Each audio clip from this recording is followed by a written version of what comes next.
Ladies and gentlemen, boys and girls, and co-parents of all ages, this podcast is for you. Introducing and the center ring, the Amicable divorce expert, Judith Weigel. Joining me in center ring today, we have Denise Kavalisuskas. Denise is a transformational love coach. Now, what's a transformational love coach, you might ask yourself? Well, first of all, she helps you in the area of love and relationships. And she specifically works with women who are currently in and or exiting toxic, narcissistic relationships. And she comes from a place of knowing, because that's where she started on her journey to be the transformational love coach that she is. So by way of giving you a little bit more information, first of all, thank you for joining us, Denise. Thank you. I'm excited to be here and talk to you about this. Oh, and I'm excited to present this too. I love what you do, and I love your story. I love how you approach things. Thanks. So Denise built her coaching business around her own story of divorce, where so many coaches start from. Mm-hmm. She was married for over 20 years in a very toxic relationship. Let's go back to 2011. Denise finally had the courage to plan and leave her former husband, leave the only state, Florida, that she had ever lived in, and leave her son and her entire family too. But she, extended family, but she took her daughter. So I want to stop right there. Mm-hmm. Talk to us about why and how, what it was like to leave your son. How old was your son?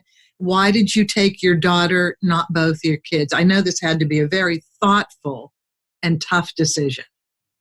Yes. So they were a little bit older. My son was 16 at the time. My daughter was 17, just graduated high school. And my son and I had the discussion.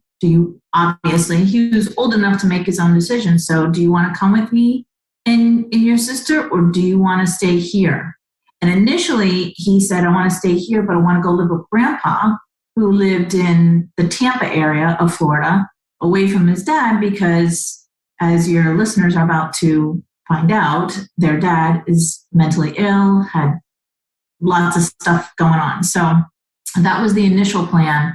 But then it changed over time, because what narcissists do is they're master manipulators, and my ex, manipulated our son to stay with him. And so that's where that decision came from. So then he ended up staying with his dad.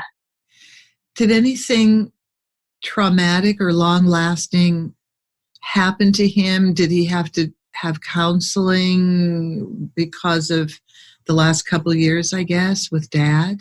Yes. So thankfully, nothing happened after we left. Nothing major happened after we left. Everything major and traumatic and dramatic happened before we left.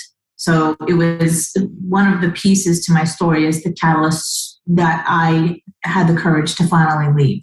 So yes, it happened before we left, not after. Okay. And how was it for your daughter not having her brother around? Well, her brother is a carbon copy of her dad, so... Oh, no. Oh, gosh. So it was a little bit of a relief, maybe? It was, yes. It was a little bit of... of course, we missed him, but it was a little bit of a relief, because when we moved here to North Carolina, there was a sense of peace and calm within ourselves, because our surroundings were now peaceful and calm versus the total chaos and trauma and drama that we, all four of us, had experienced before that. So they're now, it's been 10 years, Judith, and they're just now starting to have that close relationship again after all of this time. That's wonderful that it is happening. Yeah, it is. That's really great. Yeah. Just to pause for a second, and because I really want to go on, there's so much here I love that I want to share with you, with our audience. But in regards to a narcissist, give me a sentence or two that describes a narcissist, or at least describes what it was like with your former husband.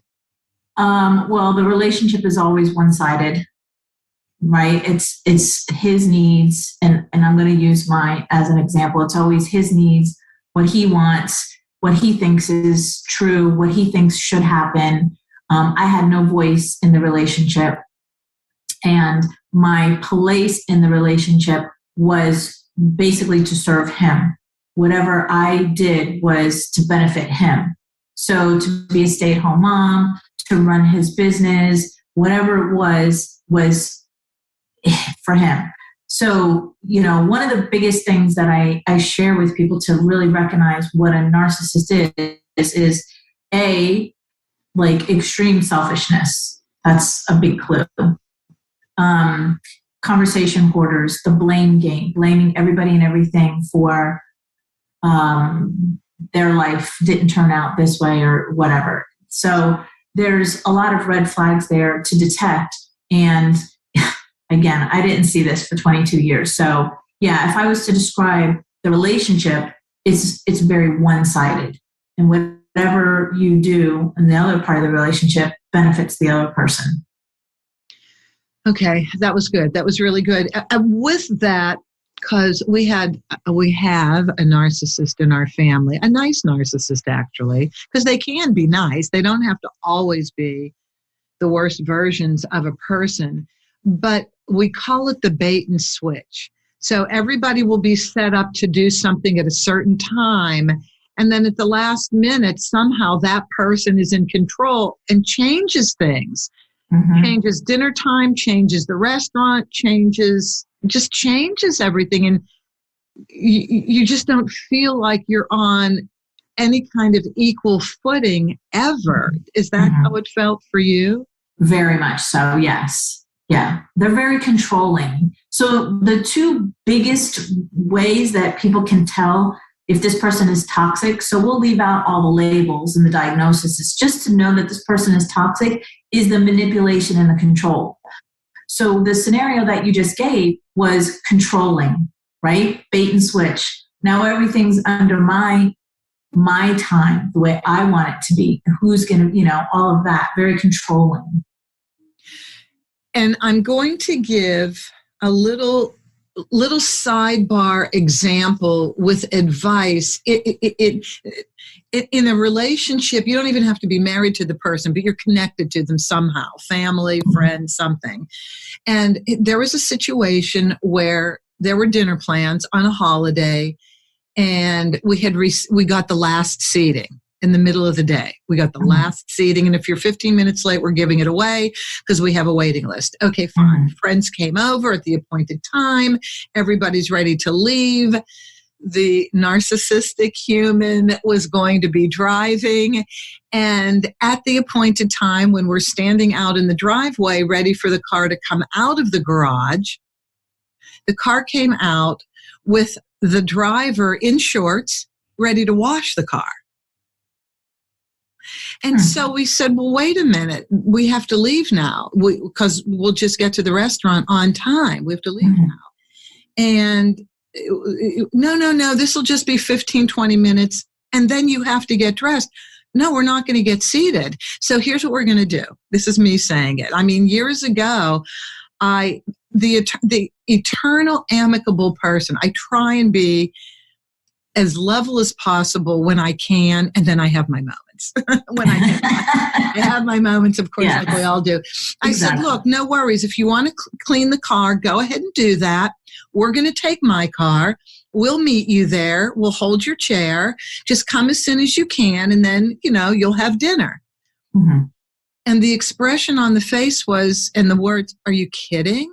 You're going to leave without me? Well, unfortunately, we have to, or we won't get the seating, but we absolutely want you to join us. We looked forward to it. So come as soon as you can. Now, here's what that did. That there was no argument, no blame. Everybody assumed their own level of control. You want to clean your car? Fine. Not arguing with you out of it. Clean your car. But we have lunch, dinner plans, and we want those. And we're happy to have you join us late. Never did join us. But in terms of everybody listening, when you have these situations come up, don't argue, right, Denise? There's no point in arguing.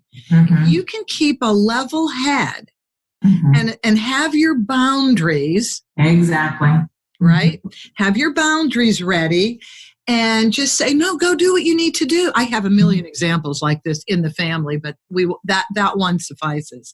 No, do what you need to do. It's fine. Understand. But please understand that with the drive time and the restrictions, we got to go. Right. And that's what we did. And how did you extract yourself on that day when you and your daughter, and we're going to read more in a second, left Florida for North Carolina? What was that last conversation or day or week like? Interesting. So our daughter graduated in May, and I had already left. I was already staying at my friend's house with plans to have the Penske truck, pick it up, pack, yada, yada, yada, and come here to North Carolina. And when I saw him that day at her graduation, he came dressed to the nines, smelling good, looking good. And the thing about these types of relationship, there's a strong sexual attraction. And I was still very sexually attracted to him. So when I saw him that night, even though I was leaving and nothing was going to change my mind, I was attracted to him sexually. And so the graduation went on. We dropped off our kids. We went back. We had one last night together, right? One night of passion together. And, I remember writing a letter the next day, writing in the letter saying, how can we be so in sync with each other in this way, but so separate in all the other ways, right?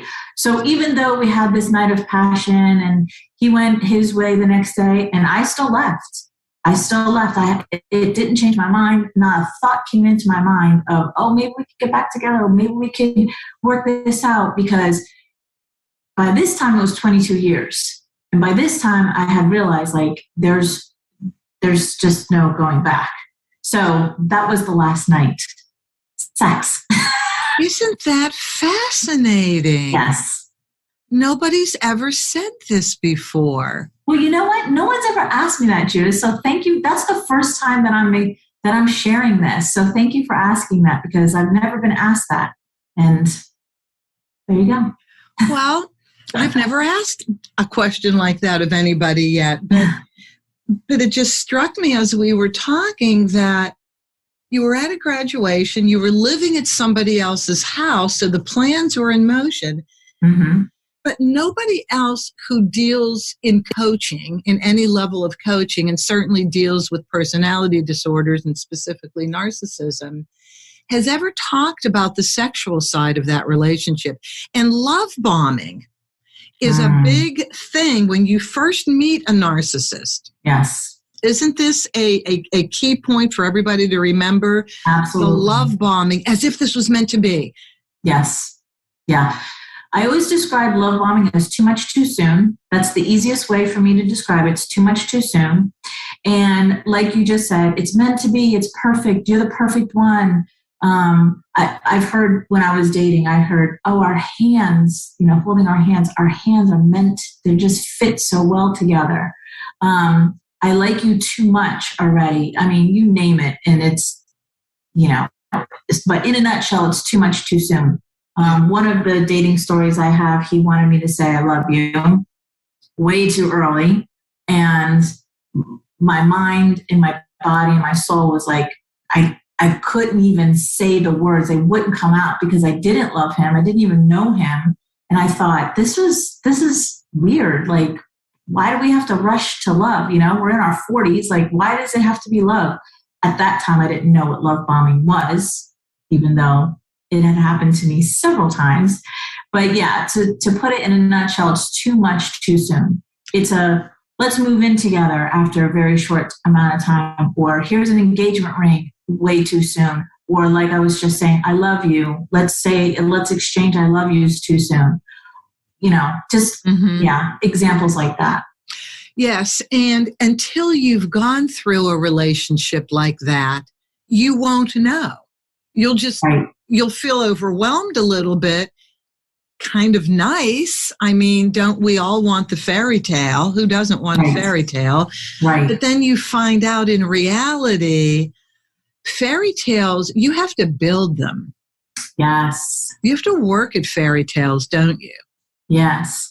And what commonly happens, narcissistic people, they know energetically, they know who to choose. They have a type, right? And it's not a type like blonde hair, blue eyes. It's a type energetically.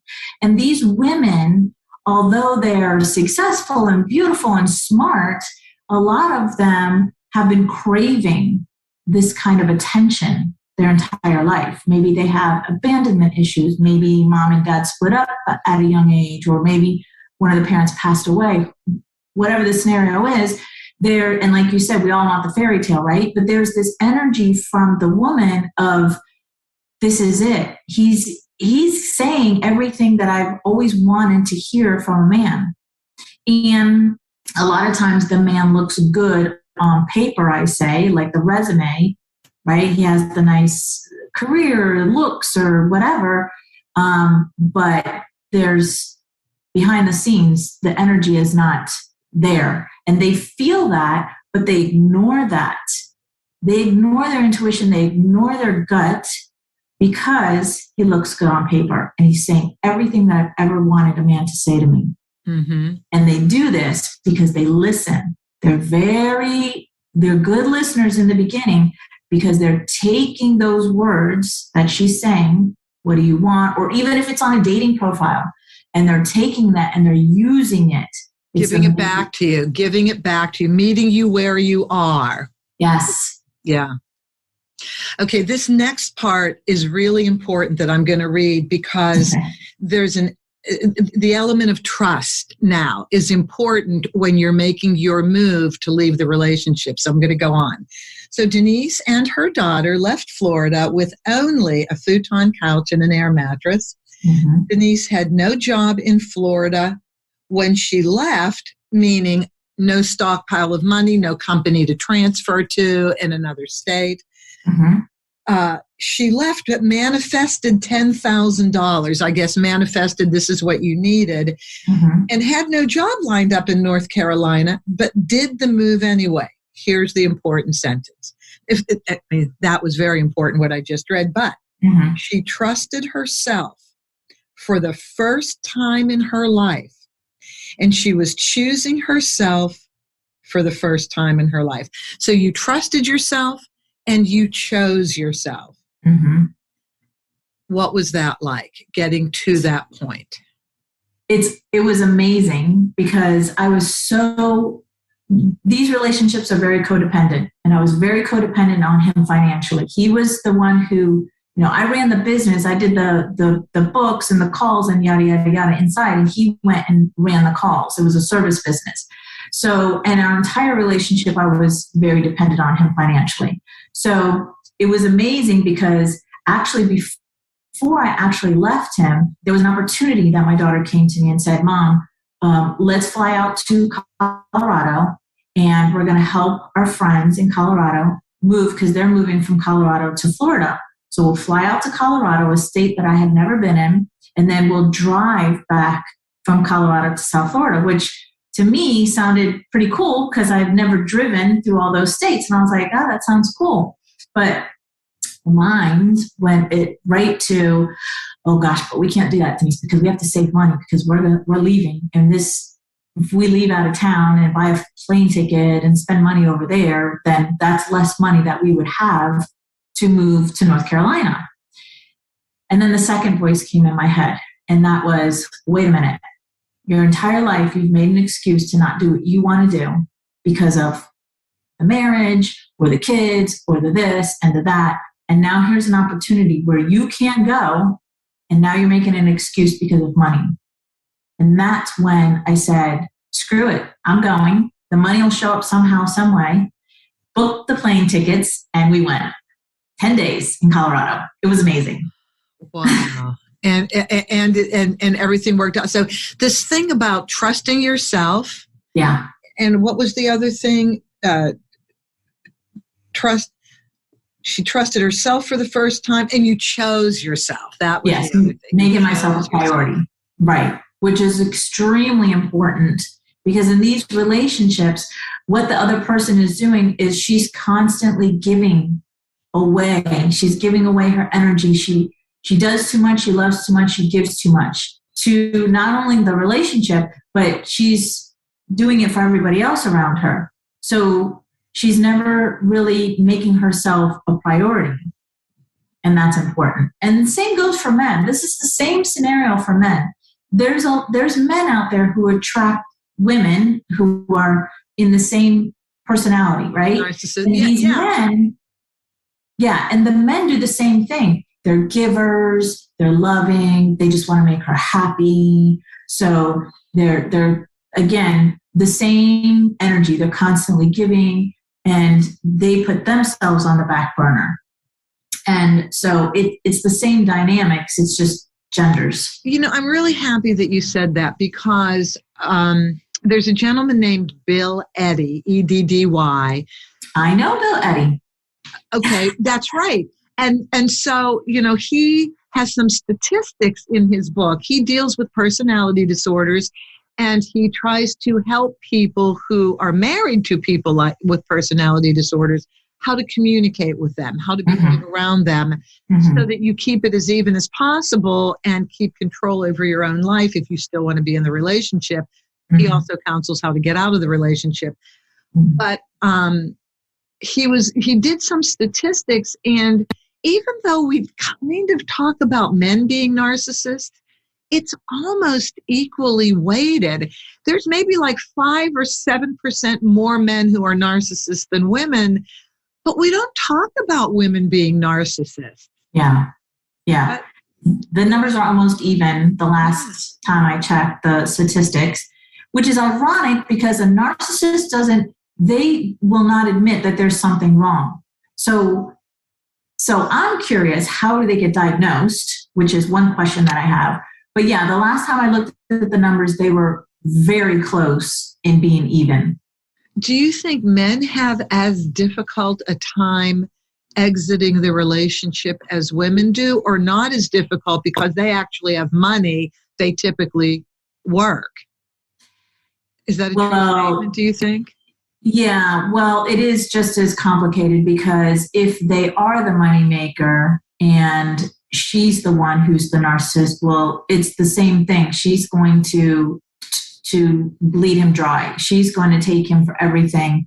So he could have a lot of money, but he's not going to have a lot of money because she's going to take it. And especially if there's children involved, she's going to try to get as much as she can.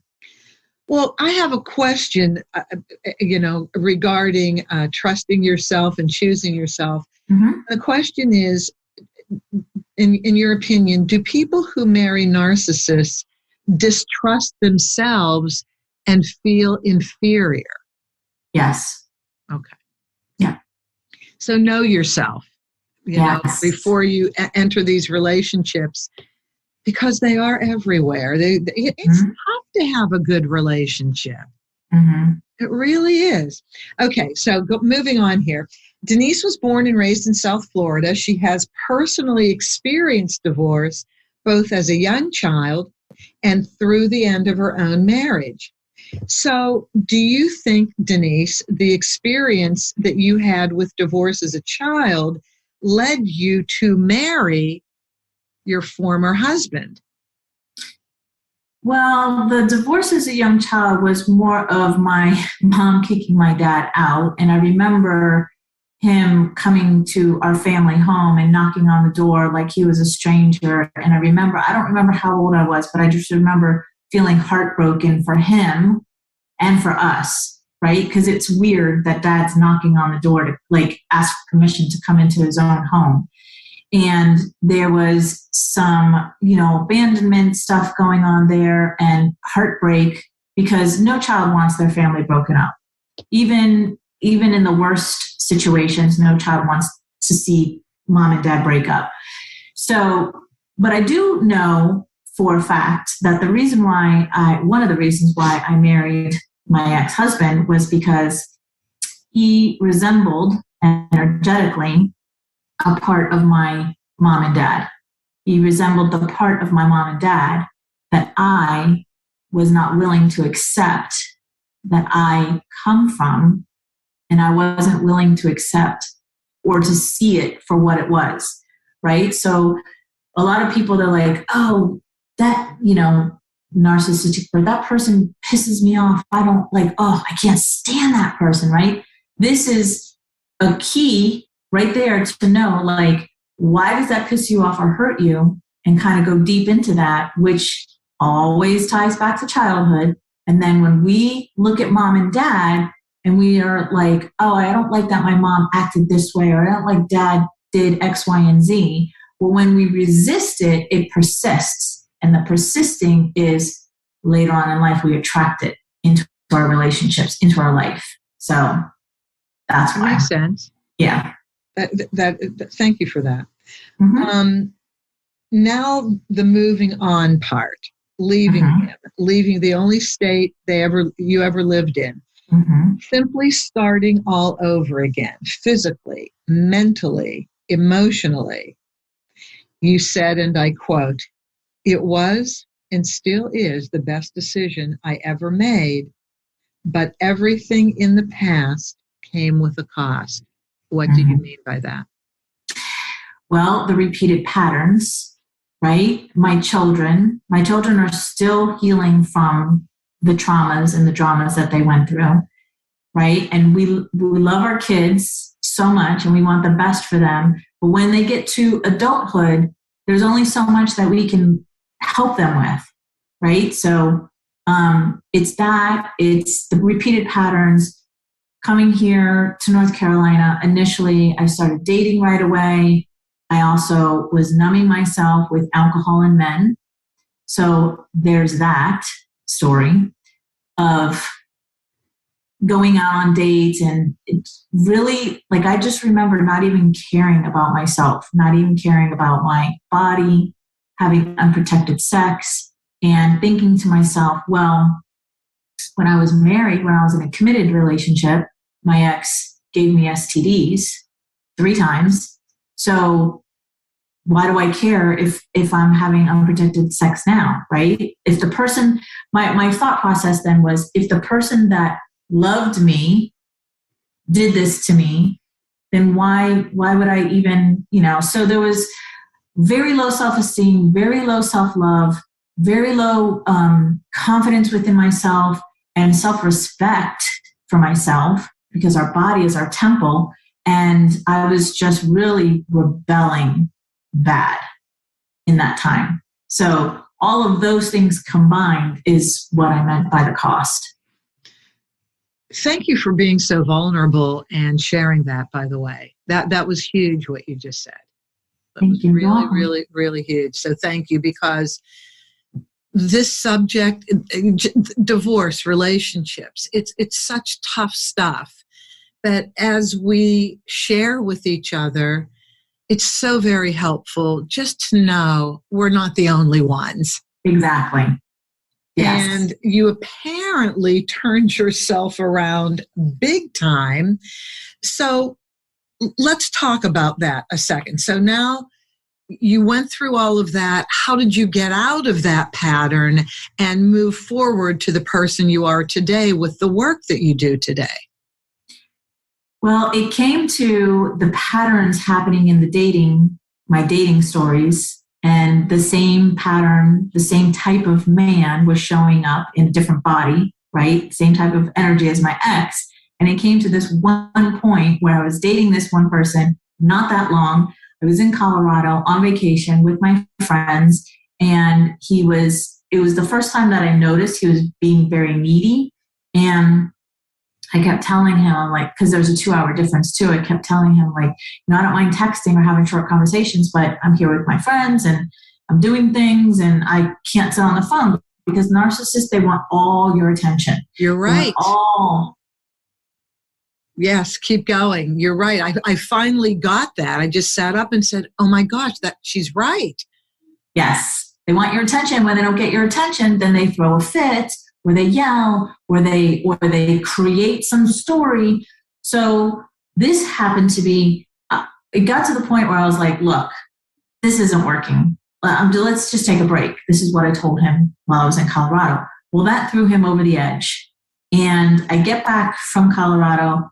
I'm back at my job. I did medical sales. So hospitals were my account. So I did a lot of walking. So I had some freedom in that position. So I get an email from his sister stating that he was found on the side of the road and that he had OD'd. And it was almost the same scenario as the one that I experienced with my ex-husband in Florida, the father of my children.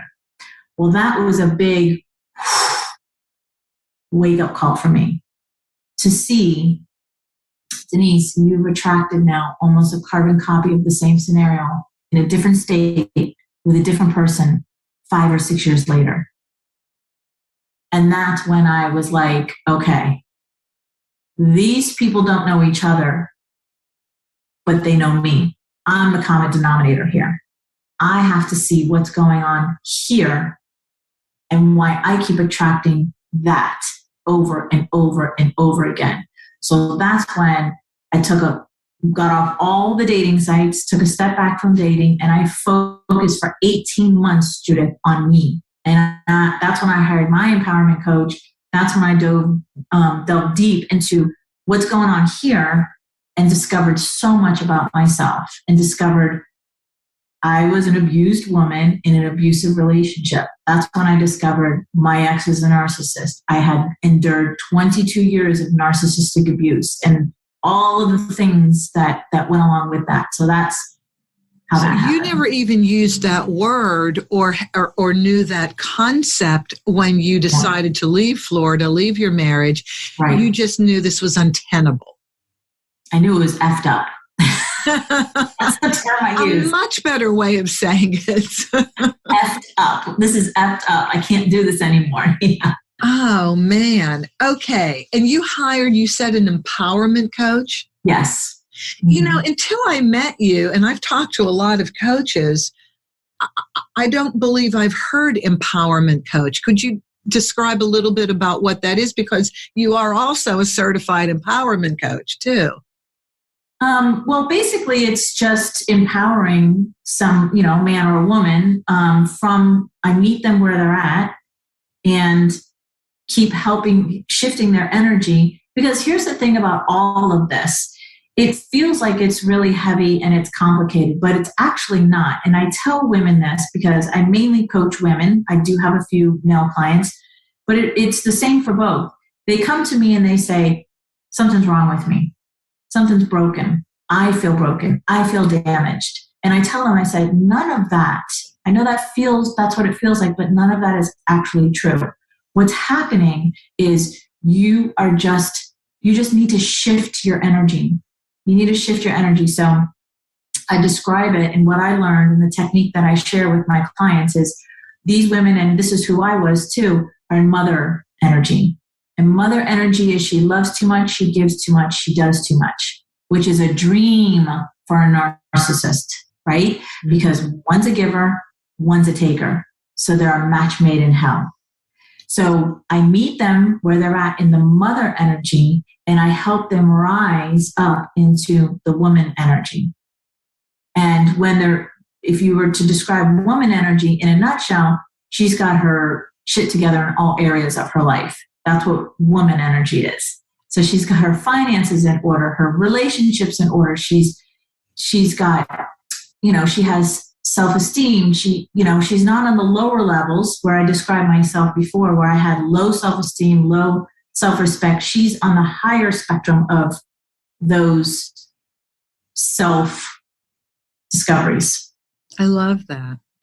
And that's the process you work in. Yes. Okay. So there is no timeline. Everybody has their own timeline in terms of how they respond, how they grow, and how they change. Mm-hmm. How long did it take you? Because you did meet the love of your life. I did. Yeah. And I met him. Yep. I met him when I was dating. So here's another thing about this whole scenario is that when we've been in these narcissistic relationships, there's an energetic addiction to drama, because you can't be with a narcissist without drama, at least drama, if not trauma. And so I was one of those who was addicted to the drama. So when I met a nice guy, he seemed boring to me. Oh, yes. Yep. So the very less than a handful of nice guys that I attracted, I found something wrong with them. I wasn't attracted to them. I put them in the friend zone, and I kept going after the bad boy type of, like my ex. Well, when I started on my healing journey, so I met my husband now. I met him in 2013, but we didn't actually start dating until 2015. And that's because I was still going through my stuff, right? And we had remained in contact on social media and things like that. And then come 2015, I had gone through 1 year of personal growth. So that's when we started to date, and I moved in July of that year, like 7 months later. What I noticed was in the beginning of the relationship, we had, I wouldn't even say it was an argument, it was a disagreement, but I remember sitting on the couch and thinking, this is how I used to feel when I was married. And I had had enough coaching at that time to say, wait a minute, Denise, this is not about him. This is about you. What do you need to do to shift out of this so that you can make this, better, that you feel better, right? And so that's what I did. I focused on me. I went through my steps of what I know to do and shifted that. So we attract who we are, not what we want. So that's what was happening before. And now, so that was 2015. So now, yes, we got married last year. Not last year now. It's already, because we're in the new year. Time flies. Exactly. Pandemics. 2020, we got married in June on a gorgeous North Carolina beach, surrounded by 100 friends and family. And it was my dream wedding, again, that I manifested, everything inside of that. And I'm, for the first time in my life, in an amazing, healthy, fun relationship. First of all, the pictures are gorgeous. I saw them on your website. So exactly what you both looked like in the beach. But you said something a minute ago when you were talking, and I want to focus on that. You said, we attract who we are, not what we want. I assume that's when we're not in line. We're not aligned. Correct. So that's actually a quote, as far as I know, that's from Jack Canfield. Oh, yeah, he said that. For the soul. Mm-hmm. Okay. And what he means by that is, okay, so for example, I'll use me as an example. So I come from an emotionally abusive family, like growing up, right? Mm-hmm. My parents were emotionally abusive to each other. There was a lot of yelling and screaming and all of that. Well, now I've created a story. As a child, I created a story in my head that that's what a relationship looks like, right? Mom cries, dad yells, right? You see where I'm going with this? Yeah. Yes, of course, it all goes back. Right. So then I get into adulthood and I attract who I am. Well, who I am is either the position of mom's energy or dad's energy, because that's the relationship that I grew up seeing. So then I attract, if for example, if I'm like my mom, I'm going to attract somebody like my dad or vice versa. And that's what it means. We attract who we are, not what we want, because from the unconscious mind, the subconscious mind is that story that's running. And we know that that's 95% of what runs the show for us. From our conscious mind is when we say, I want somebody who's X, Y, and Z, respects me, treats me well, all of that, right? So that's where what that quote means. We attract who we are, not what we want. And that's really good to know, because a lot of times people say, why do I keep attracting these losers? Why do I keep attracting the same kind of person? They ask themselves, and the answer is, well, because that's what you know. That's what you kind of look for. That's where you put yourself. Unconsciously, yes. Unconsciously. That's exactly right. Mm-hmm. Yeah. So, because nobody sets out and says, oh, I want a crappy guy to treat me like crap. I want a crappy woman to manipulate me and control me. I want to be abused. Nobody sets out for those types of relationships, right? And we all state what we want, and then we attract the opposite of that. And yeah, it is confusing, but not anymore. Not anymore, now that we have you on board as the Transformational Love Coach. So I want to focus just a second on other relationships, starting other relationships. So you've had the courage and the trust in yourself, and you've chosen yourself to say, I want something better, and you remove yourself from the current relationship, the current marriage. Mm-hmm. Now you have some free time on your hands. So if you are a relationship-oriented person like you're going to go out again. And there's many ways you can do that. Why should we wait a little bit before we start dating again when we come from a very difficult former relationship? Well, that's such a great question. And the first thing that came to my mind, Judith, was what I was stating before. That when I moved here to North Carolina, I just went out and started dating again. And number one, I was attracting the same type of person as my ex. Number two, all of the things that I described about how I felt about myself, low self-esteem, low self-respect, low self-love, and going out there and numbing myself with alcohol and men and choosing these men and all of that. And that's what I say all the time, there must be a healing process between the last relationship and the next relationship. The middle piece is crucial to what you're going to attract in the next relationship. Because if you don't go through the healing part, then you're going to life is just going to show up in patterns, because that's what you need to give yourself attention to, right? So that's why there needs to be that time to sit back and start choosing yourself as a priority. Get to know yourself again. Like really get to know yourself and love yourself. Forgive yourself for the mistakes that you've made. And forgive yourself for the past. Yeah. And learn to trust again. Because if you've been in a relationship where somebody was cheating on you and giving you STDs and yelling and screaming and lying to you and all of that, of course you're going to walk out of that relationship not trusting.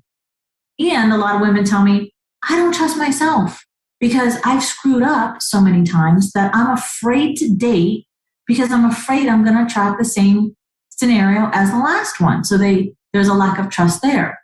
So there's just these 4 key components that need to be healed. Remember, there's nothing broken with you. There's nothing wrong with you. There's nothing damaged about you. It's just a wound that needs to be healed. And that's the process.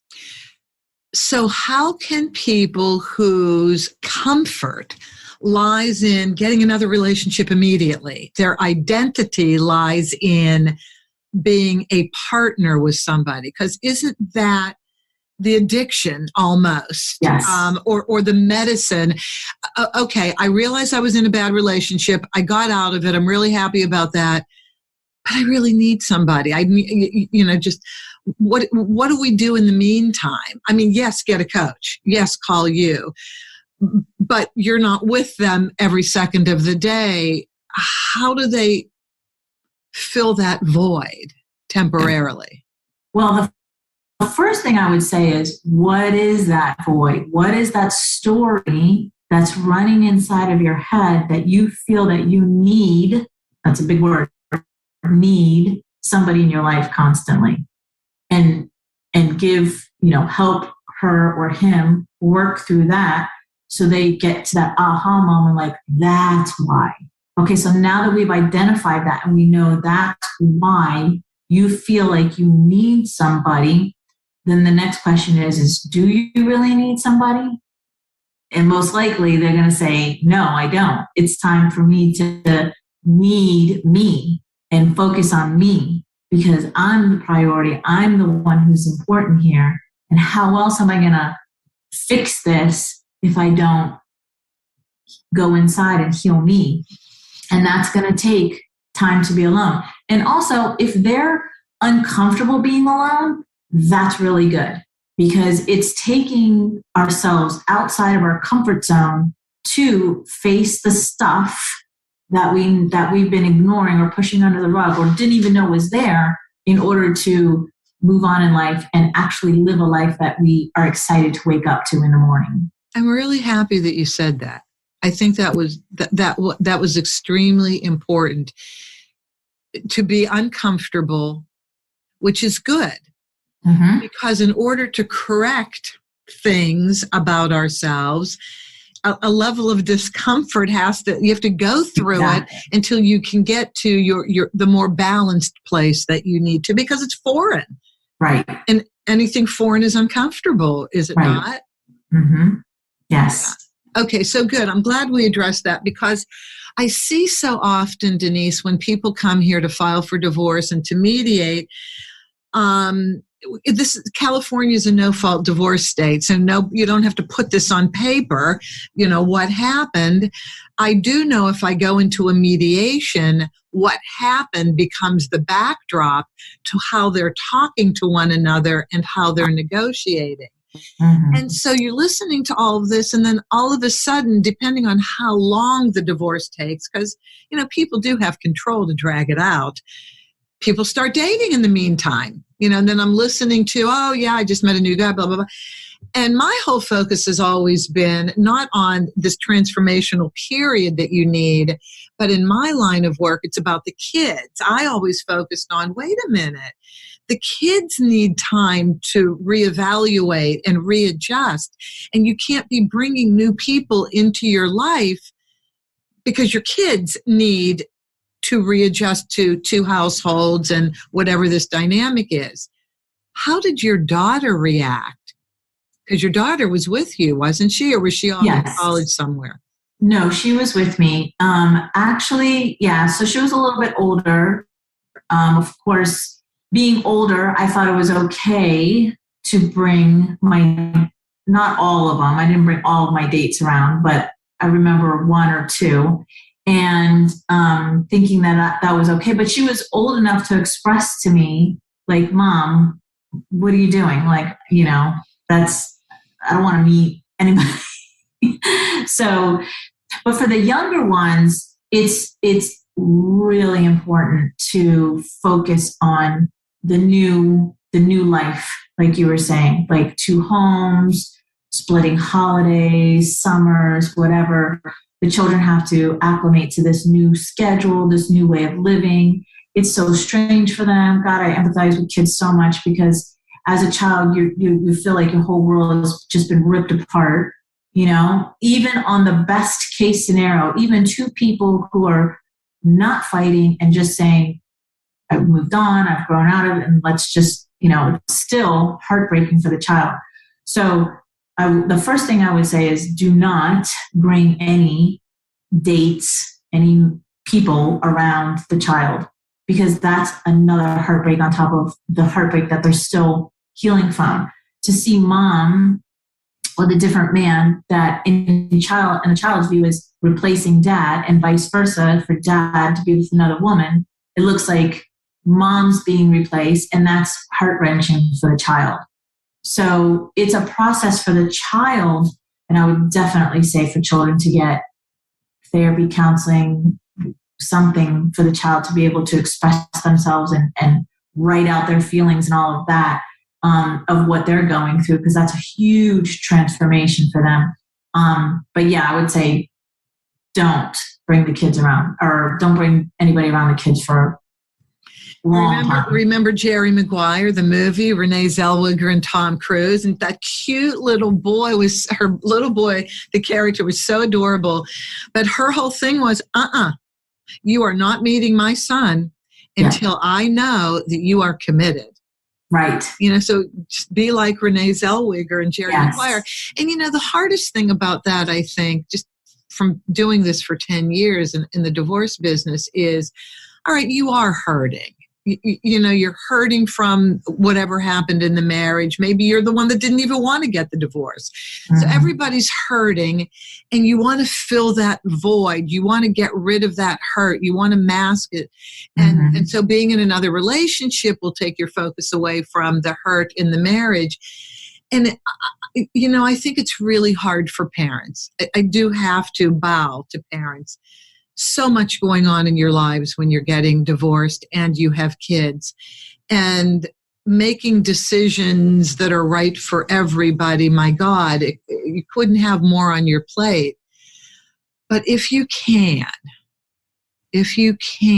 know that your kids have no control, they are powerless, they're depending on you to explain what's going on, make them feel safe, make them feel loved, make them feel stable. And introducing another person doesn't do that. It's the opposite of it. It's the complete opposite. Let's finish this with what you have defined as a bad relationship. How does somebody recognize when they're in a bad relationship? I have all of these different examples. Do you want to start, and I'll fill in the gaps if we missed a couple? Well, the biggest thing that to identify if you're in a bad relationship is when you're crying more than you're laughing, where you're debating, like, what is this worth it? Is this going to go any further? I remember thinking of divorce long before I actually did it or actually even left. So, how do you feel that this is what I would say is, how do you feel in this relationship? Are you joyous? Is there ease? Do you feel have fun? Do you laugh? Or are you miserable? Are you thinking about leaving? Are you creating an exit plan? Like, that's weigh out those, and which one, like my relationship now, obviously I don't think about exiting now. Like we're so in love and I have such an amazing life and it gets better and better every day. But when I was in the 22-year relationship, that's what I went through. It was a lot of crying, a lot of feeling alone and miserable, creating an exit story inside of my head. One day, what do I need to do? What's the first step I need to take? And all of that. So those are the biggest things that I would say to describe bad relationship versus a healthy relationship. And so for people who say, you know what, that's just me. It's really not that bad. I'm just blowing things out of proportion, right? Isn't that what we can tend to say in our heads? Yeah. Because is it because we just don't know what to do? Okay, it's easy to say, well, just leave. Okay, well, just leaving has a lot of components to it. Right. And the first thing is trusting yourself and choosing yourself. Go back to what we said at the beginning. Yes. Yeah. Yeah. And if you're saying, if you're experiencing the things, Denise, that you just described, pay attention. It's not a healthy relationship. Forget about your religion. Sorry about that, everybody. I mean, religion is important to people, and I don't mean to do that. But unfortunately, we make bad decisions, and we have to have the opportunity to correct the decisions regardless of the religion. And so I'm going to say one thing about people that are in different cultures, different religions, that staying together is it, the end all and be all. Here's how I have found people have mitigated around that. When you're in a religion that absolutely says if you get divorced, you cannot be a member of the church, and being a member of the church is very important to you. You get a lot of strength from that. So to honor that, somehow this was presented to me. I didn't think about this. I just learned this from dealing with different people in different religions. Getting legally separated was their get out of jail free card. Legal separation is different than divorce. It is dividing the assets and debts. It is all of that paper stuff, that financial stuff. And you may not live together. You cannot get remarried if you're legally separated, at least in the state of California. I'm kind of that way in the whole country. But that's how people with specific religious rules about divorce seem to and these are generally people in longer term relationships, and who cared if they got married? They had their kids, they lived their lives, and they didn't care if they got remarried. So I'm just offering that as a suggestion, because living in a toxic relationship, and I'm going to give you the last word on this, is horrifying, unhealthy. Take it away from there, Denise. Nobody deserves to be in a relationship like that. Nobody deserves that. It is horrible. It's beyond and it gets worse and worse. It never gets better. The apologies are empty apologies. The words are just words. It will get worse, unfortunately. And it could leak into domestic violence, a domestic violence relationship I say, find somebody that you trust, that you can confide in, get mentorship, get help, get out. Even if that means, going to a shelter. There's nothing wrong with going to a shelter. There's nothing to be ashamed of. I debated going to a shelter 1 or 2 times, and the shame that I felt if I had done it, what would people think, and what would my family think, and oh my gosh, that it stopped me from going to a shelter versus and staying in the relationship, which got worse and worse. So I would say, do that. Find somebody that you can trust, that you can confide in, whether that's a professional or somebody in your family or a friend, and get sound advice. And what I mean by sound advice is advice that makes sense and that lands with you. If it doesn't land with you, if it feels like that's too risky or whatever, go with your gut. Go with your instinct and what it's telling you, because your body is always communicating with you and your body's always right. So go with what feels good, not what doesn't feel good. Like, not uncomfortable. I'm saying not feel good, to where it's like, you want to almost throw up. Yeah. So much. Denise, thank you. I mean, you've taught us so much today. You also are an author. Please share with us the books and how we can get them. So the first book that I did was The Energy of Happiness. That was a chapter that I wrote in that book. It's available on Amazon. Wait a minute. The Energy of Happiness is a collection of authors? Yes. Okay. Mm-hmm. The second one that I did was A New Day Dawns, Breaking Up with Abuse, and available on Amazon. That was also a collection of authors. And that one took me to international best-selling author, which was fun. Oh, and congratulations on that. Yeah, that was fun. And then the Empower the Woman Within, which is just me as the author. I wrote that in 2018. It was published, I think, 2018. Also available on Amazon. And I tell my story in that book. And there's lots more books to come, ready to be birthed. But those are the 3 that are available, all on Amazon. And I'll put them in show notes as well. I'll make sure to do that. Right. Thank you. Thank you. Thank you. Thank you. This was really, really a great conversation. I enjoyed this tremendously. Awesome. I did too. Your energy is so calm and it lands so well. It really does. Like, I feel so relaxed. And thank you. You should ask my cats. If you ever come to my house, you should ask my cats what I'm like at home. This is my time that I can be calm in my own office. Thank you for that. Thank you. Yeah. Denise, how can people get in touch with you? What's your website? It's still being rebuilt, but they can find me at True Love After Toxic Love. I'm also on all social media platforms under Life After Narcissism. Life After Narcissism. So they can also find me on Facebook on my personal page under my name, Denise Kavalisuskas, You'll have to get the spelling for that. Well, it'll be in the show notes without a doubt on all the advertising. And then I have a group within Facebook and then a Facebook page. And then I'm on Instagram under Life After Narcissism. I think it's _111. I don't know. I can send you the link. And then my email is lifeafternarcabuse399@gmail.com. Life After Narc Abuse 311?